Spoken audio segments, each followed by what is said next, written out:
Hello, everyone, and welcome to our Executive Insights podcast, sponsored by iGlobal's School of Business. My name is Dr. Mark Robinson. I'm the director for the School of Business here at iGlobal. And today we have a very special guest who straddles between the IT and the business world. His name is Stephen Dantu. He prefers to be called Dantu. So welcome to our Executive Insights podcast.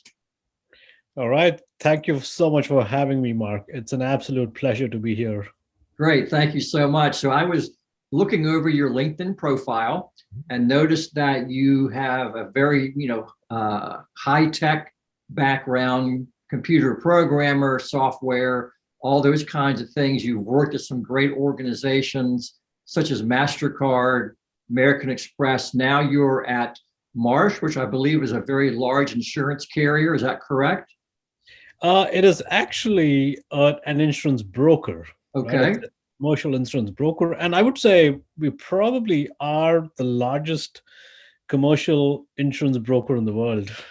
Okay. Well, it's always fun to be at the top of any industry. That is right. So I think it's very interesting. You have a great background as I assume you grew up in your native India. You went to school there. That was where you had your first job.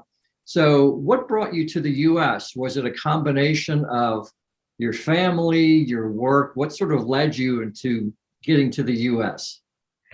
I would say it was primarily work and it's preparation meeting opportunity, right? So back home in India, I was actually working at a research institute. It was called the Indian Institute of Science, a premier research institute in India. And I had the opportunity to actually work with the top minds at that time. And really, I was working as a programmer, so I was helping them with their programming needs, and I used to work in this department called Supercomputer Education and Research. Wow. Right? So got access to all of those, really large servers, helping me to crunch through all the algorithms that we were writing. And sure enough, there was an opportunity for me to come to the US on a work permit visa, really doing a lot of what I'd done at that research institute. And I said, hey, great, America, here I come. There you go. Well, congratulations for coming from India and, creating a very successful career for yourself here in the US. Thank you. Thank you so much. Yeah. You offer our students a lot of good inspiration that they could do the same. Thank you. Yeah. So I know you have a wide variety of skills in the IT industry, big data, customer insights. Can you talk a little bit about some of the softer skills, the people skills, teamwork, leadership? How have you used those skills to kind of advance your career over the years? Sure. And Mark, as you pointed out, I have a degree in engineering, so a lot of deep-rooted technical expertise. And once I got to the US, I realized technical expertise do get you places, right? And I'm sure when you're working with, at that time, American Express, it felt really good to be that technically strong. But what you realize soon, a couple of years into the job, is, hey, you know what? You've got to develop those soft skills as well. And yes, it cannot come as a compromise between your technical skills, right? You've got to master those. You've got to go over and above. You've got to, achieve all your goals. But at the same time, you've got to start looking as to what else you could be doing.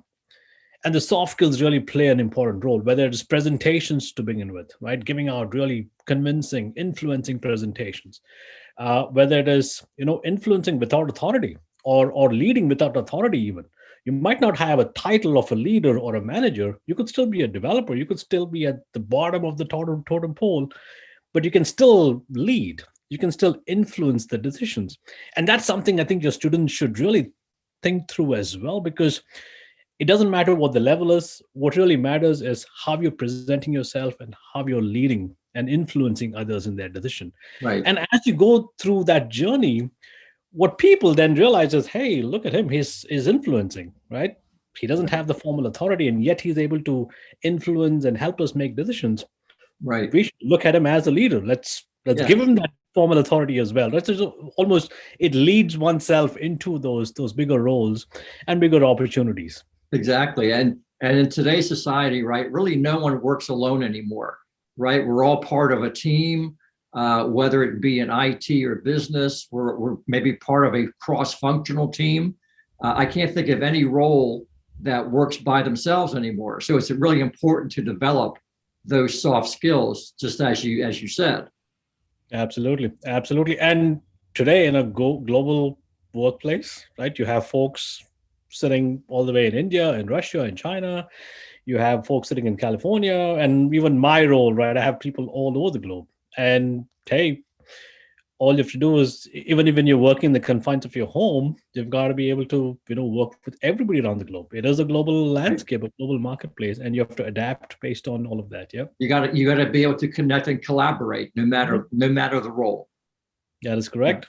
Yeah, great point. Great point. So, what kind of advice would you have for MBA students seeking to enter, the workforce, perhaps for the very first time? Okay. So one advice I would give them is certainly seek opportunities that allow you to learn about the job or the process that you're getting yourself into, right? More than anything else, more than the name of the company, more than the salary you're getting, seek opportunities that let you learn and explore. Right. Right. And there are companies that actually give you rotational opportunities as well. 6 months you work in one department, another 6 months you work in a different department. And seek those opportunities. And I would say when you're starting off your career, the company you work for almost doesn't matter as long as you're able to at least see that breadth of the process and the Sure. job. Right. So almost, you know, get into a mindset where you're saying, I want to get into a company, not just because of the name, but because of the role that I'll be exposed to. And Right. once you learn the business, once you learn the processes, hey, the world just automatically opens up for you. You don't really have to, push your resume as hard because people now see you as an expert. People now see you Right. as a person that has the knowledge and are more than willing to accommodate what your skills, the skills that you've actually developed. Yeah, exactly. I would say that you are a good example of this. You see the opportunity. You can't sort of wait for the opportunity to come to you. You have to kind of be an opportunity seeker, right? If you will, collaborating, connecting with That's people all over right. the organization. Right. I know we're nearing the end here. What kind of, how would you say that education, right, has played a role in not only your career and your life? hmm I would say education is huge. And you would get this from pretty much every person that comes from India and a few other cultures, right, where we value education a lot, right? So for me, it was the deep rooted technical skills with my bachelor's in engineering degree. And once I came here on a work permit visa, I realized I could actually study as well.